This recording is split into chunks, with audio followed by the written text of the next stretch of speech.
With our dual protagonists, we have two fantasy, the samurai and the shinobi. We want the player to experience both, and we cannot squeeze both fantasy into one character because samurai and shinobi came from a different social class. They have different lives, so we cannot really mix them together. The historical character of Yasuke presented a really exciting opportunity for the narrative team. We approached it in the same way that so much of the work is done in Assassin's Creed, which is really in terms of research and history first. Not a lot is known about him, but what we did know, or we do know, is that he arrived in Japan in 1579, right when our game starts. And that he had relationships with some of the most interesting people in our setting, like Oda Nobunaga, the Portuguese, and Jesuits, which made it very sort of tantalizing and enticing from a narrative perspective to come in and start weaving these facts with story in between. The more we read about the character, the more he was inspiring for us. He's a foreigner discovering Japan, and we thought it's the perfect fit because he's discovering Japan and you are discovering Japan also. And on the flip side, we have Naoe, who comes from the province of Iga, which is a remote mountainous area, fiercely independent, known as the birthplace of shinobi. So they're very contrasting perspectives that really expose a lot of different sides and facets of the era. When Oda came, he completely destroyed Iga. You have Yasuke and Oda that coming to destroy the shinobi. So it can kind of create this interesting tension between two characters.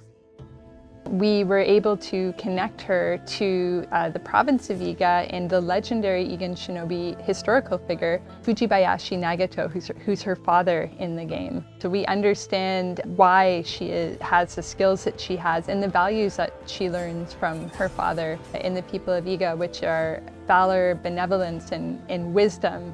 And as a young person still at the start of the game, we get to see now we acquire even more of that wisdom as the story unfolds. And if you ask anybody, it's super clear that samurai will be combat heavy and a shinobi will be stealth heavy. It creates this distinction right away. Yasuke can fight with all his advantage, his stature, like he's a big guy, he can break door, he can fight multiple enemies, he can break armor. Compared to Naoe, like her character and their outfit, it's really about being stealth, being unseen. She's the only one with the hidden blade, so they have clear advantage that put them into the stealth and the combat, even if they can do a bit of both. They're a really great pair together because on one side we have Naoe, who's very intense and passionate and determined woman who is very set on her goals. She's kind of got her heart on her sleeve and she'll say what she feels in the heat of the moment. And this intensity that she brings as a shinobi, but that she also brings to her relationship. And this balances very well with Yasuke, who is sort of a thoughtful, level head to Naoe's fiery passion.